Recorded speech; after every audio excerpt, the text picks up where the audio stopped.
Something like 1 in 40 websites on the whole entire internet are powered by Wix.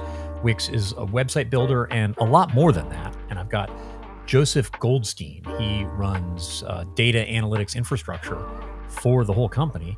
I got him on the show today to talk about how Wix is using real-time analytics, not just to power decisions inside the company, but to expose analytics data to their users and create stickier, more valuable experiences, all the kind of stuff that we talk about on the Real-Time Analytics podcast. It's a fascinating conversation. Josef's got a lot to say. Let's listen in.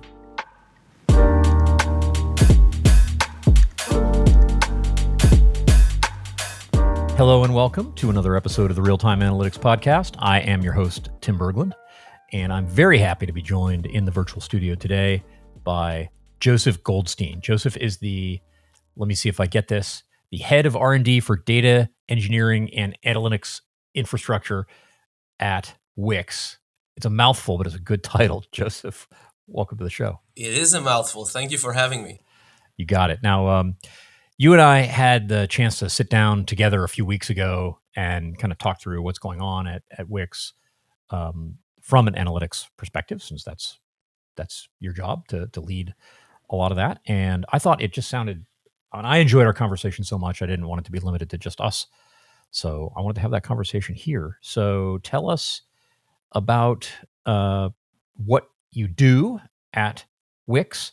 Maybe, I think everybody knows the brand. Give everybody a quick primer about what Wix is, and we can get into the real-time analytics story there. So a couple of words about Wix for the uninitiated. We are a platform for building websites, online presence, online businesses. Right. It started as a website builder. Now it's much more. And we're lucky enough to be running at a scale which allows us to have a data platform team, right? A team responsible for building infrastructure for doing analytics, real time or not. And that is what I do at Wix. And if you think about Wix and where it meets our story of analytics and why it's maybe a little different than the way it is in other companies, when you think about what it is to create a platform for building online businesses, it's actually a composite of many different things, right? So you have the piece that's responsible, for managing booking, and you have the piece that's responsible for managing e-commerce, right? And internally, Wix is built like that. Like it's like a conglomerate of many small companies mushed together into creating a cohesive platform. Booking meaning like if you're a restaurant with reservations or hairdresser or something like that. Exactly, right? So the example I like to use all the time is, let's say that you are a yoga instructor, right? And you're managing the booking for your yoga lessons. But maybe you're successful and down the road you realize that, okay, I can monetize this even better. So you want to also sell yoga mats, right? So you might also add to your website where, people can, book their own yoga classes.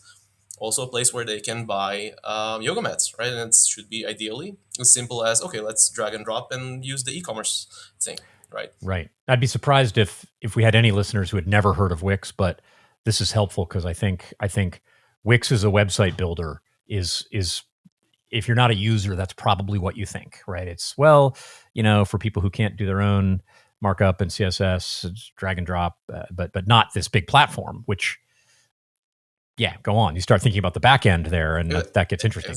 Exactly, right? Now, it became like a really common term at this point that it's laughable, right? But we are considering ourselves a data-driven company, right? The way we kind of describe it is by three main pillars, right? The first one is making ourselves data-driven, right? Mm-hmm. So how do we as a company make decisions correctly, right? Using data rather than opinions. That's an obvious one. Mm-hmm.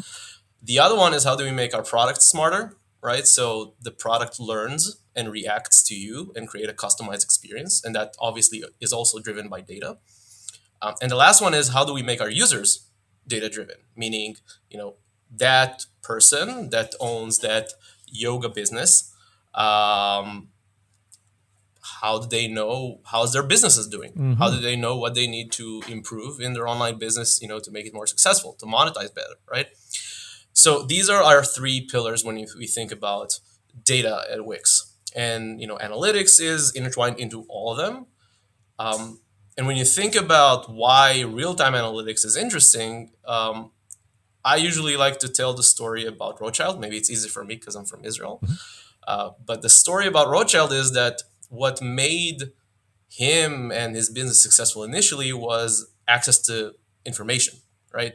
So behind all the business side of Rothschild, what they had was a communication network, right? They were not using the mails that everyone was using. They were using, their own information carriers, Okay. carrier pigeons, all of that to get information across Europe faster than their competitors, Okay. right? So they can do whatever they need to do to make, better business decision making. But what is that if not, the transition from old school, business information traveling slowly to, more real time ish information that is actionable, Yep. right?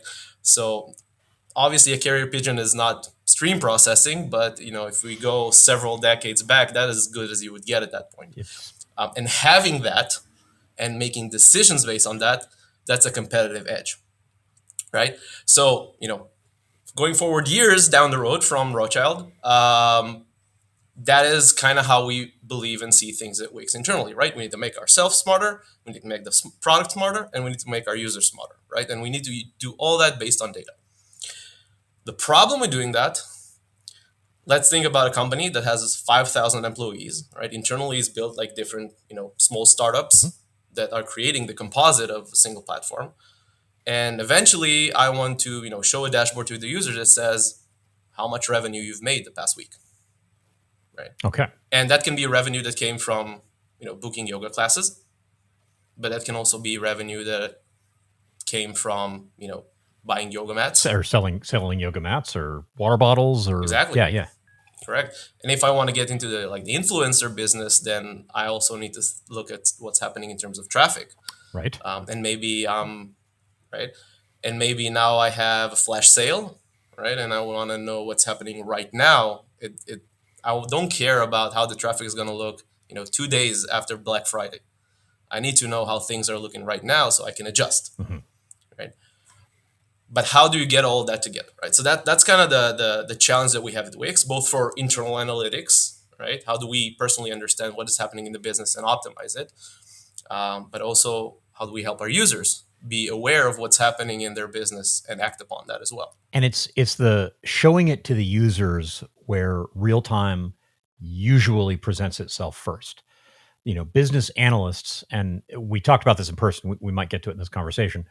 Often business analysts are okay with a dashboard that's 20 minutes old or even the next day or something. That depends on what you're looking at. That might be okay internally for those ways in which Wix wants to be a data driven company, but you're this third pillar of helping your customers become data driven. Usually that's different. That's not the tools that we have for building dashboards and bringing the enterprise's data together in a lake or whatever it is. Those just don't work to power features in Wix.com, the website. That's correct, right? And by the way, it goes further than only what you would see, right? So me as a user, I would see a dashboard. So if you go to Wix right now and you build a website, you have an analytics tab, and now there's even a real-time analytics tab Hmm. powered by Pinot, Hey, and you will, see everything happening, and that's awesome. But even before that, there's things that are happening that you're not even aware of. So, right, obviously, it's really hard not to talk about AI these days.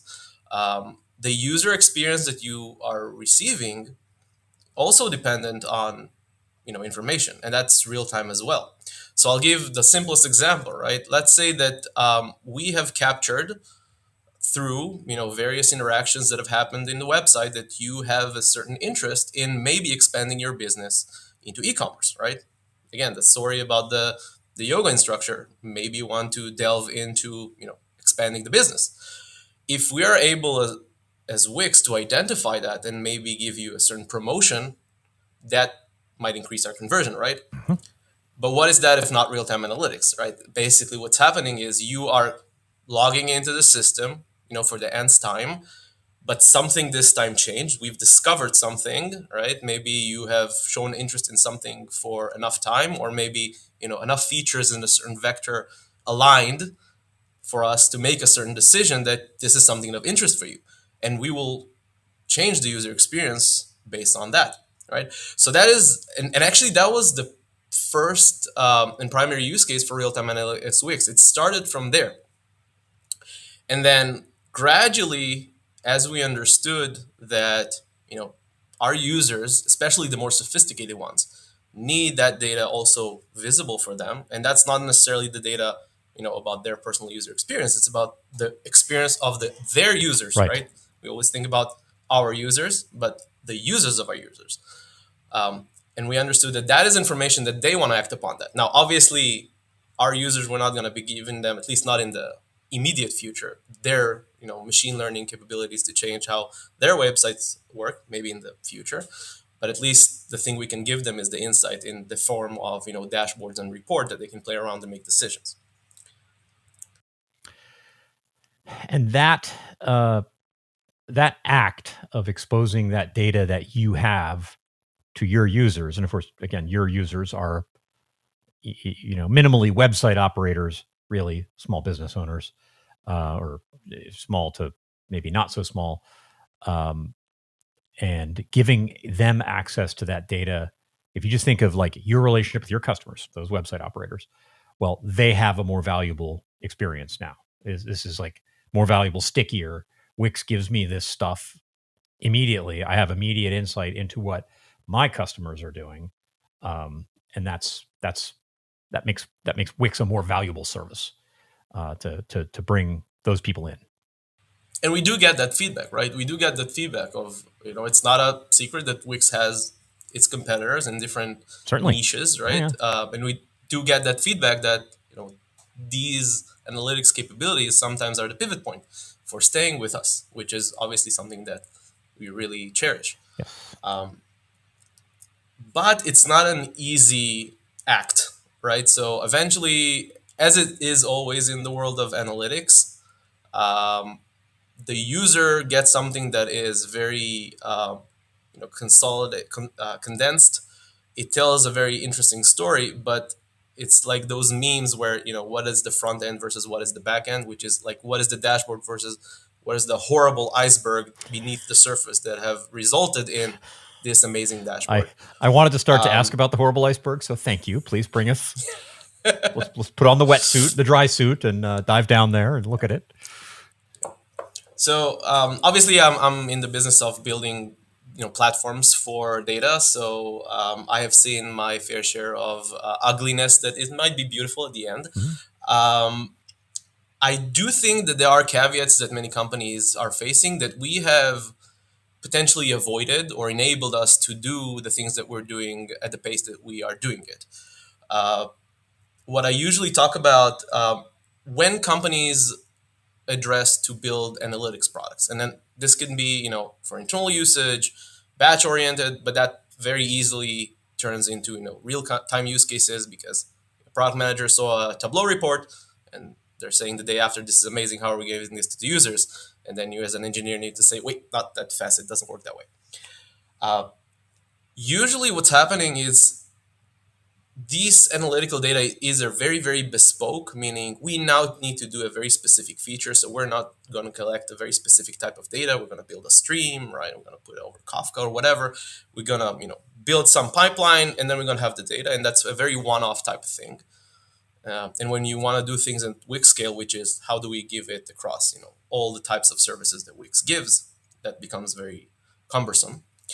The other problem is that many companies attempt to do that using the exhaust of their operational systems. Yes. Meaning, right? So CDC is awesome.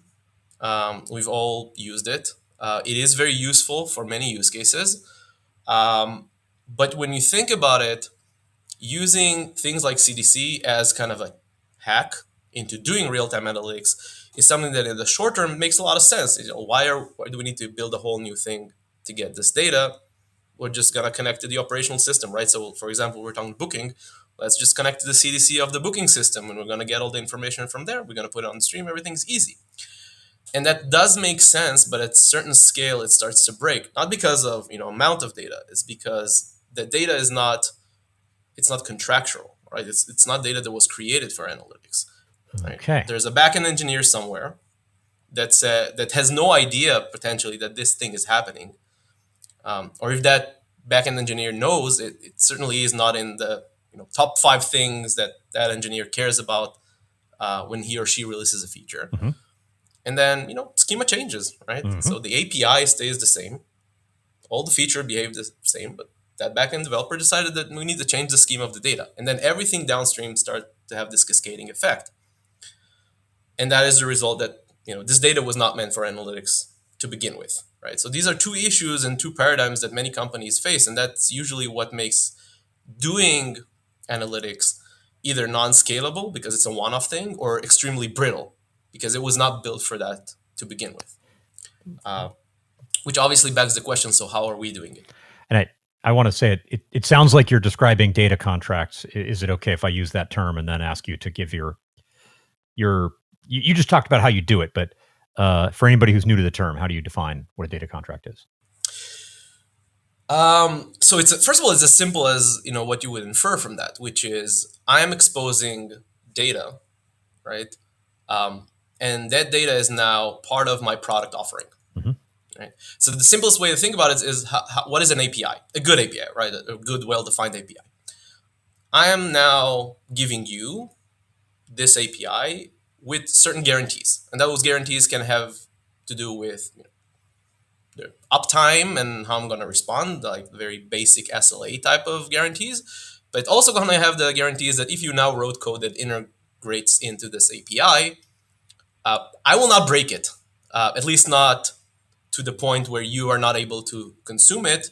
And one day our contract, right, this API became the contract between the two of us, is broken, right, and you're not able to integrate with me. Right? That's the whole idea of an API, right? It's an interface. And for some reason, and this is one of the frustrating things that I keep telling people, because I didn't originally come from the world of big data and data engineering and analytics. I came more from the world of backend engineering and infrastructure. So what I keep telling people is this is not how data looks. Like the way most data engineering and analytics works in many companies is not the way data looks in most of the software world.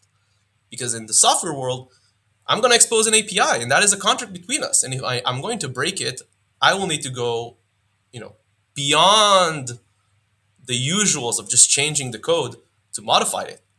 I'll go like /2, and I'll tell you, look, we're going to do a deprecation plan, and this is how we do it. And maybe I'm going to release an SDK so you can consume it, right? That deprecation plan is fundamentally a social thing. It's not a technological thing. You're talking to people about, and those are the soft parts. Yes. I would like you to change this thing in the next 9 months. Can you please prioritize that? That's not primarily about how systems talk to each other. Correct.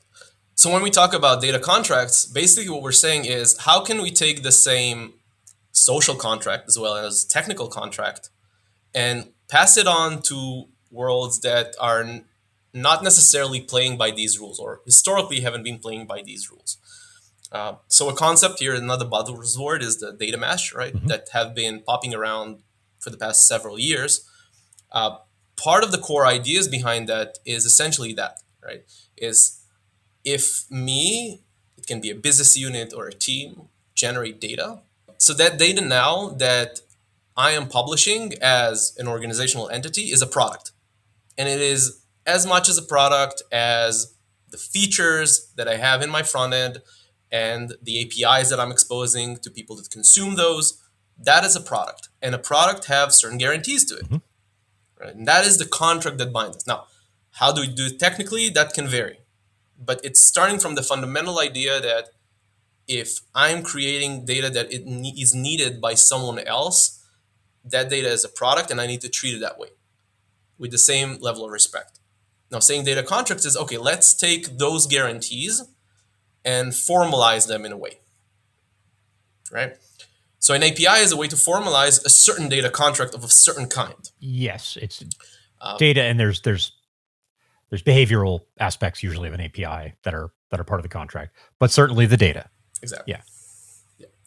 Now, obviously, APIs don't work in the world of data streaming, right? So in data streaming, usually we will be talking about things like schema registries. APIs are the last things we want in data streaming because they're typically Exactly. synchronous, and who wants that? Exactly. Right.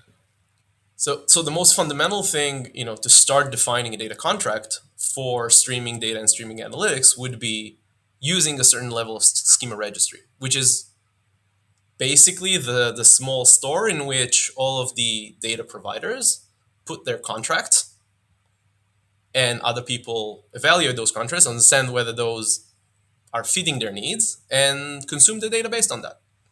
Now, obviously, like you said, there's the technical aspect, but there's also the cultural aspect. So the cultural aspect is, okay, let's say we build everything. How do we make sure that this dynamic happens? So at Wix, we're using two. So that's kind of covers data contracts. I hope that was No, that was great. That was great. fair enough Absolutely. and Yeah. explanation. Slightly verbose. You and I are both professionals, so sometimes verbose is a thing that happens. So once you decide that you do want to have these data contracts because you understand that this is kind of the bedrock on top of which you can scale any type of analytics workflow, you need to start thinking strategies. Okay. So at Wix, we have two strategies. The first one is something that most people know of as domain events. So domain events is not a new concept. It was coined by Martin Fowler, I think, almost a decade ago. Mm-hmm. And the idea is that in the world of microservices, as an example, but that can translate well to any type of component, right, that holds certain business logic that owned by the domain. Mm-hmm. That component is responsible for communicating anything that interesting that have happened inside of that domain. And the reason that component would want to do that is a way to create a decoupling between components that want to react or track interesting things that are happening in different parts of the domain, right? So it's an oversimplification, obviously, but that's the general idea, and it scales well, right? So Wix has close to 2,000 microservices, right? It's a big backend operation, and a big chunk of those are asynchronous in their communication mechanism. So having well-defined domain events is kind of a bedrock also for not only analytics. That's actually more of a byproduct of that. It's more for creating this effective decoupled communication between backend services to create all of those business capabilities. The nice thing you get from that is that by definition, those are contractual as well. Because essentially what I'm saying is, if you want to act upon something that happened within my domain, but you want to do it in an asynchronous manner, I can't expose it over an API, right? That doesn't scale. That's synchronous. So I'm going to do it over an event. And that have effectively become our new API. It's our new API. Is a stream of events being emitted from, we'll say, a domain, from inside a domain boundary. I was tempted to say service, but that's a little in the weeds. Yeah, so it's usually that would be a service, but it can be serverless function, there could be other stuff as well. And in Wix, again, because we have the privilege of building this level of infrastructure, we have taken it to the point where those are actually very much embedded into the way any type of microservice is written in Wix. So essentially, when you spin up a microservice at Wix, one of the first things that you do is define the service contract. We're using protobuf, right? But obviously, this can have been done using other methods as well. And as part of this protobuf, you will be defining your APIs. If you're exposing synchronous APIs, you will define your contractual data models, which is the most interesting thing. And then you will also be defining what type of domain events you're going to be exposing as part of your new service or new domain. And the beauty of this is that usually also those data structures are shared. And because, again, we are Wix, we are a platform, these are also public. Okay. So that means that the same guarantees that we're giving our users, right, that might want to build on top of Wix as a platform, we are also using internally for ourselves. Oh. So it doesn't need to be stronger, but that obviously makes it stronger because we know that if I broke it to my buddy that's sitting in the room next to me, I probably have also broken it to an actual user, or even a third-party company that built a product on top of Wix and are selling it. Yes. I might be hurting someone at your else's scale, business. there are easily thousands of people in the smallest contract violation who are going to be impacted, and maybe Not pretty. hundreds of thousands or millions if it's a big thing. Yeah. So that is a different effort that we have at Wix, and we called it as like the catch name is like platformization, is the act of turning ourselves into a platform Yeah. continuously. Won't go too deep into that, but what essentially this allows us to do is now to hook into the same thing from the analytics standpoint, right? Because now what actually we have is essentially a catalog of all the streams of all the domains that exist in Wix that essentially are telling over streams, and we're talking about Kafka, obviously, Mhm. uh, all the story of everything that's happening in the business. So the only little cherry on top that you need to add to that is just pushing everything into a certain catalog, right? As well as a registry, so you can both consume it as a human being. I'm looking for so and so, Mhm. and you can also consume it applicatively, right? Ah, And then you can do wondrous things. yeah. So the obvious example is, okay, let's just connect to all these and put them in our data in our streaming data lake, right? That's a super easy thing to do. We just connect to all the topics. The other one is, okay, let's take these topics and start doing real-time analytics on top of them and expose those to our users. There you go. And that was so. I recently spent some time on the podcast exploring the idea of how to query streams. So event streams are an increasingly dominant paradigm in our data and application worlds, and they're great for a lot of things. They're not great for asking questions of them. And so one of the things that you do with them is you consume them into a database like Pinot and you query the database. So with these kind of analytics products, to me, that seems like the terminal point. And I'm guessing there are other terminal points inside of Wix, but talk about that use case where, okay, now we've got these events. We want to do interesting things from an analytical perspective and in real time. Uh, Take us home with that. Correct. So I think you had a really good talk a few episodes ago with Eric from Decodable, and I really related to that. And that's the idea of um, you might be very tempted to put everything in one place. So, for example, KSQL is very tempting Mhm. because it tells some kind of wondrous story of, let's just build a table on top of Kafka and we'll be done with that. Right. Um, there's, to me, two issues with that. So one is, obviously there are trade-offs, and a lot of times these are trade-offs that you're not able to, um, I would say, make compromises on. So, for example, when we're talking about user-facing analytics, you can't compromise on latency. You can't compromise on throughput. Mhm. How many requests you can support concurrently. These are things that you just cannot compromise on, and those are the places where you might need a dedicated data store to support that. And I think that's obvious. The obvious story behind Pinot and why we personally chose Pinot for doing our real time analytics is the idea that, for example, KSQL, which we are using extensively, might be a really good idea to build the pre-processing for everything. Mhm. So, for example, answering the question of, let's show me a number of like how much money have I made the last 24 hours sounds extremely simple, but when you think again, talk about the yoga instructor that has a revenue stream coming from the booking business, but there's also a revenue stream that is coming now from the e-commerce business because selling yoga mats apparently is working well. Again, going back to modeling the data, those are completely different domains.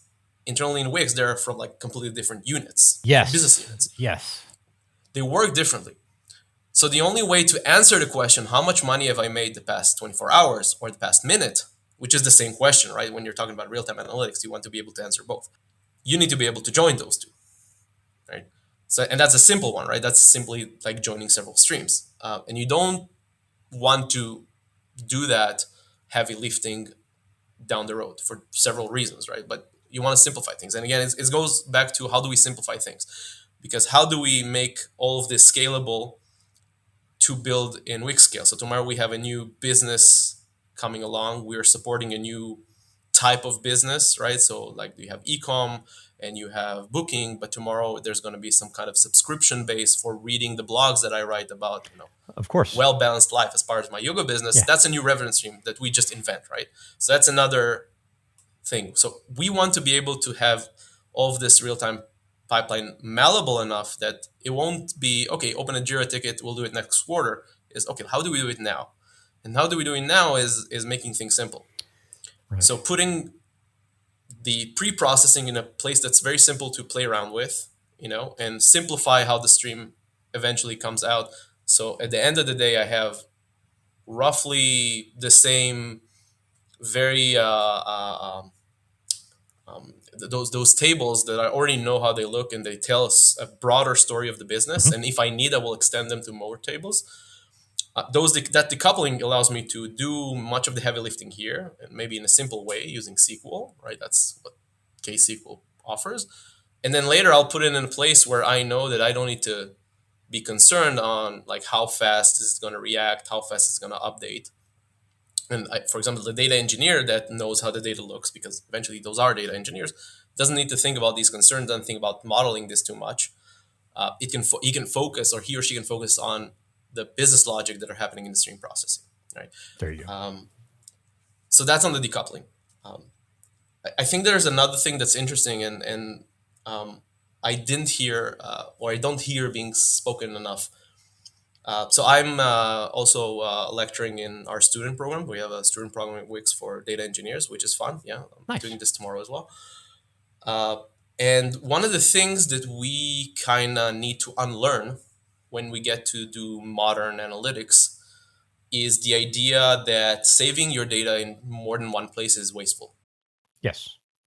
Right. So we were taught, especially like the parts of us that have been here for enough time, that data storage is expensive. Like, why would you save the same data multiple places? It's wasteful. While in modern data architectures, the exact opposite is actually true, right? The whole idea of polyglot data means that you are going to be storing the same data in multiple terminal destinations because they are optimized for a certain use case. Because engineering and trade-offs are a thing, and you can't just have one place that you can either read or write in the way that you need to. It doesn't work that way. Yeah. And usually this is a read side thing, right? But you just don't, you can't have that. You can't have storage costs be the same everywhere. You can't have read latencies be the same everywhere, or be what you need everywhere. So yeah, it's great not to copy things, but we have to. And I think the place where a lot of companies make the mistake is saying, okay, if I need real-time data in Pinot, but I also need to have a data lake for data engineering and analytics, and I also need a data warehouse, and maybe I also need to have some type of real-time monitoring, then those are separate systems, and maybe we're going to build it separately. Well, at Wix, we're saying, okay, let's curate. I don't have a word for that, but like what it would be a data lake if it was built of streams, right? It's like a catalog of all the streams that tell all the story that a data delta, a data confluence, a data type of thing, right? Watershed. Sorry. Right. We need new types of buildings that happen next to water to tell the stories of big data. Yeah. But the idea is that if you as a company can get to the point where all the interesting data that happens is already pre-modeled in data contracts that are streaming, then everything that happens on those terminal points becomes extremely simpler, as well as integrating those together. Because I know that the exact same data that I'm going to have in Pinot for real-time analytics, I will able to recreate that using the data that I store in the data lake, which I'm saving, forever and ever and ever and ever in highest fidelity. Mm-hmm. And I know that I'm going to be building my data warehouse tables based on that. Right. But that the ability to do that in a cohesive way, right? To trust that what I have in the lake is what I have in my real-time engine, is having a really good original source of streaming data that I can trust. And I think that's where a lot of companies fail, which is that part is usually dirty, and most of the heavy lifting is happening afterwards. But your discussion initially of data contracts, you took us really into data contracts first, seems like your answer to that question. Some discipline on productizing those analytics outputs from the individual, domain boundaries is step one in the hygiene there. It's not the whole story, but if without that first step, you're not going to be able to create hygiene later on. Mm-hmm. There you go. There is a lot more to talk about here. And for those listening, this is not going to be Joseph's last appearance on the Real-Time Analytics podcast. If he's willing to come back, he's going to be back because there's a lot more to say. But for now, wrapping up, Josef, thank you. And I'll conclude as I always do. My guest today has been Josef Goldstein. Josef, thanks for being a part of the Real-Time Analytics podcast. Thank you. It's awesome being here. And there you have it. If you feel compelled to help us spread the word and grow the real-time analytics community, you can give us a rating on Spotify or Apple Podcasts or wherever fine podcasts are sold.